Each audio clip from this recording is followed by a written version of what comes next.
Hey everyone, happy Thursday and welcome to another episode of Day in the Life of Vintage Classic Specialist. So this baby here got almost my undivided attention today. Really trying to finish this thing up for the owner. He's getting kind of fatigued with this project. It has been, I think he's been at this thing for about 5 years. It's been in our shop for about 11 months. And I think he had some bad experiences with other shops, and so he's ready for this project to be over, and I can't blame the guy. So I am doing everything I can to get this thing wrapped up for him, and we are really, really close. And so the big thing that happened with this car today, if you saw the thumbnail for today's video, you know this thing has some ice cold air conditioning working now. So my neighbor Leo, who has equipment to do things like air conditioning, a little bit too modern for us here, but he does some stuff like that. And so, yeah, he charged this thing up. Yesterday, if you saw the video, he pulled the vacuum on it. We let it sit overnight. Came in this morning, and there was no sign of leaks in the system, so that's kind of how it goes. You pull a vacuum on it, you let it sit for quite some time. If it holds the vacuum, then you know that you're good to go as far as the system not having any leaks. Anyway, I don't know, a couple cans of Freon or whatever later, and this thing has some ice cold AC. He took the temperature thermometer, like a infrared thermometer, and pointed it down one of the vents. And I actually did the same thing later, and it was the air seemed to be about -6 degrees centigrade, which I think is like 22 Fahrenheit. So pretty cold, about 10 degrees Fahrenheit below freezing. Freezing being 32, of course. Yeah, so blow's cold. The fan is super strong, and again, it's set up so that it comes out through the two side vents here, and then there's two vents that get kind of added on there, and then this is, of course, the AC unit itself, the in-vehicle part. And those of you that may be new here, I can show you this real quick. The engine compartment side. So there's the compressor and those big fat lines there. And then under the car, you can actually see the other part. Yeah, so that big thing right there, that's the condenser. And it's got some fans on it.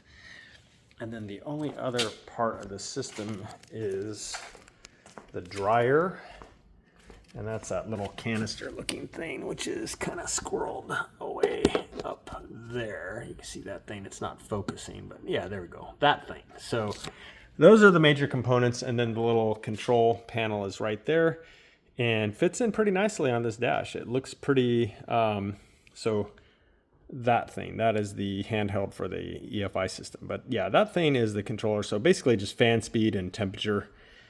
And it looks pretty appropriate, I think, on this dash. So Gilmore did a good job of making this thing fit right in.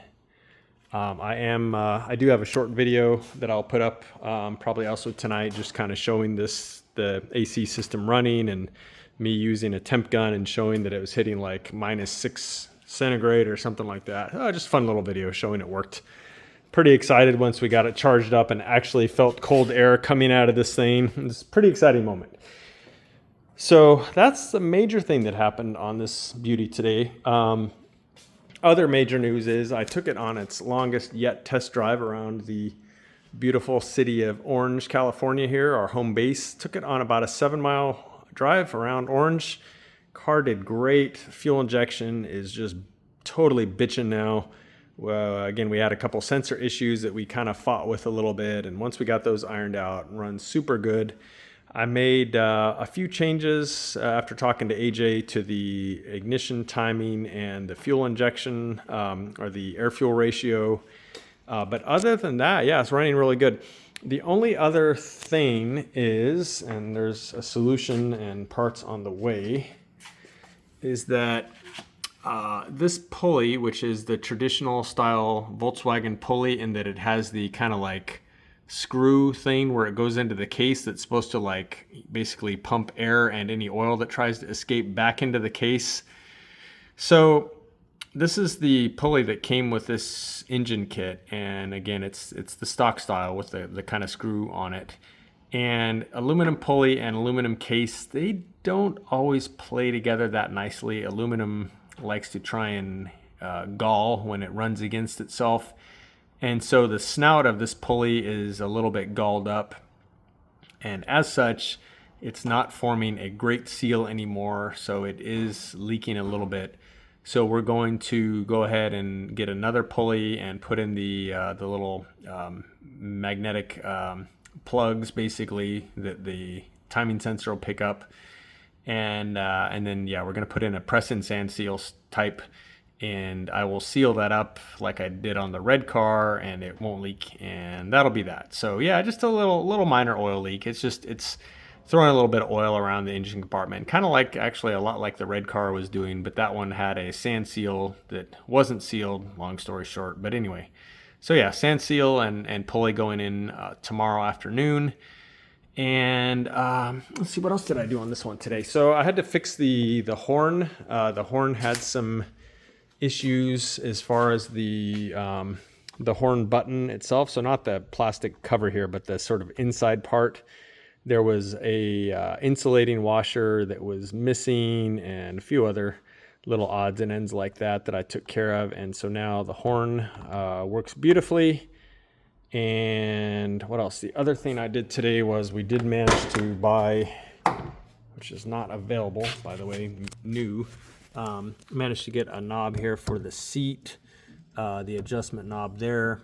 That is, no one makes this, so I bought a nice used one, which, by the way, is not the correct year for this bus, but I mean, this bus is fully custom, so that knob being off by a year or two, nobody cares. And if they do, tough. But anyway, yeah, so horn's working now, air conditioner's working, thing runs and drives great. Took it on its longest drive yet, ran awesome. So yes, there is light at the end of the tunnel for this bad boy, and I need to talk to the owner and start thinking seriously about when they want to come get it. He was talking about next week, and I think that's probably doable.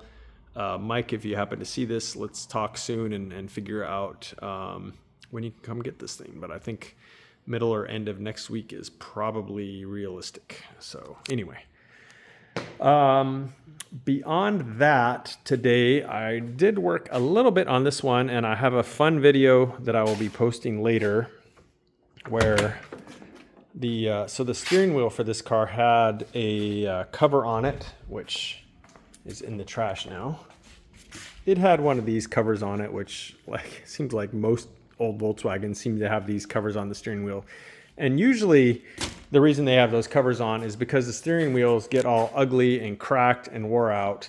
However, in this case, somebody put the cover on when the steering wheel was still incredibly nice.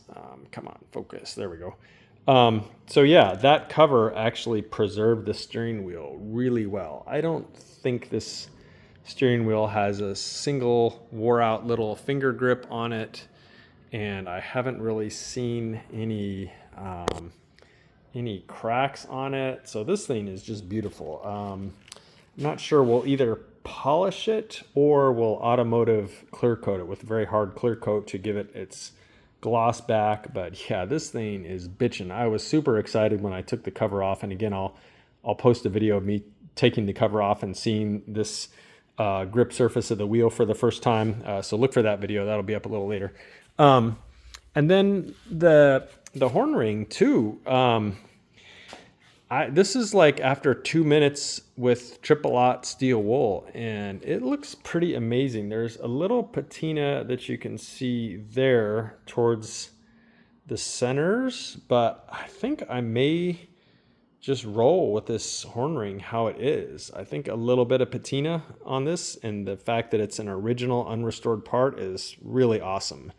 So I don't think I'm going to re-chrome this. I actually like it, and I like the fact that it does have like a slight amount of patina on it, but it doesn't look like garbage. It's beautiful, but it does show its age a little bit, which I think we can all appreciate. So I'm probably not going to chrome this unless the owner just says, no, I need it to look brand new, which I don't think he's going to. I think I'm going to roll this, and I'll probably go over it with a little bit more steel wool, but I think this is about what we're getting. So very excited for the horn and the horn button on this thing. And not too surprising, the owner and I were kind of texting back and forth, and this car is just so well preserved. That again, not really surprising that the steering wheel is that nice. Somebody, or the owner or previous owners, loved this car, obviously, took really good care of it.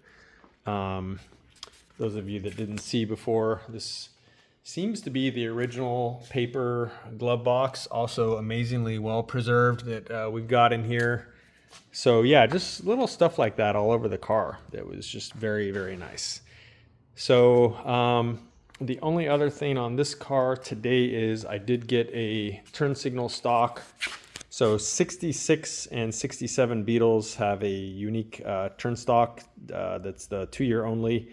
And unfortunately, Wolfsburg or no one offers like a really high quality, say like European turn signal stock. So what we're left with are these, which I think are Chinese or I don't know what. And the wires are super weird colors that don't make any sense. However, before I installed this, and this came from Eddie Collins, by the way, over at Eddie and Dave's Garage. So thanks for him getting this for me. Yeah, I did bench test it with my ohm meter and figure out what wires are what, and it seems to work. And the high-low switch seems to work. Tested that out. So I think we're good to go, because again, European versions of this are not available, so we got to go with the Chinese one. And the original one on this car, that's one of the few things on this car that was kind of garbage, is the cancel mechanism was all screwed up, and the actual like switching portion of it was screwed up, and it was just not usable at all. I thought I could save it. I tried, and not happening. So this is what we're going with. So that's it for this car, and that is it for today, guys. So thanks for watching, and keep your eyes out tonight. Again, I'll have a video kind of unveiling the steering wheel, what it looked like underneath that wrap on there when I take that off, and then a short video also on kind of showing the air conditioner on this thing in action. So yeah, look for those 2 videos tonight, and thanks for watching, everyone. I will see you again tomorrow. Bye.